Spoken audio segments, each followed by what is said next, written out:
సంగీత నిలయం, ఒక నటనాలయం అని మనం చెప్పగలిగినటువంటి అవసరం ఉంది ఇవాళ.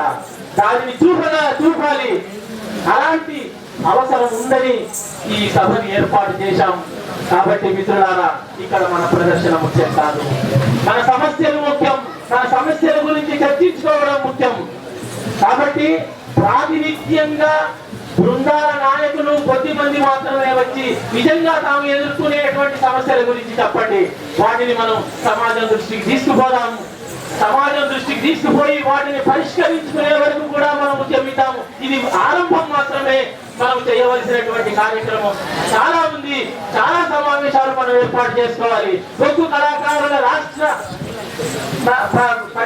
పర్యంతమైనటువంటి సంస్థలు ఉన్నాయి, కానీ అవి మరింత శక్తివంతం కావాలని ఇక్కడ వచ్చినటువంటి ఒక్కొక్క కళాకారుల బృందాలతో వాళ్ళందరూ చర్చించుకొని ప్రతి జిల్లాలో ప్రతి నెలకొక మీటింగ్ ఏర్పాటు చేసుకునే ఒక కార్యక్రమాన్ని మనం రూపొందించుకోవాల్సినటువంటి అవసరం కూడా ఉంది.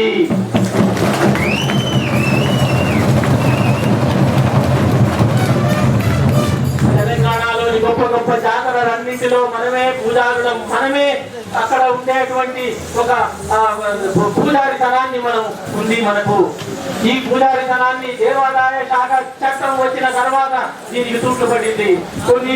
కొన్ని ఆలయాల్లో కొన్ని సమస్యలు ఉన్నాయి. ఈ సమస్యలు ఏమిటి? ఇవి మీరు చెబితే మాకు తెలుస్తుంది. వాటిని ఏం చేయాలో మేము ఆలోచిస్తాము మనందరం. ఇది సమిష్టి వేదిక.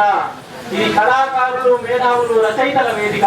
ఈ వేదికని మీరు గౌరవించి అర్థం చేసుకుని చర్చకు మాత్రమే దీనిని ఉపయోగించుకోండి మరొకసారి విన్నవిస్తూ ఈ సభను ఏర్పాటు చేసినటువంటి విమలకకి, అరుణోదయ సాంస్కృతిక సమాఖ్య వారికి కృతజ్ఞతలు తెలియజేస్తున్నాను.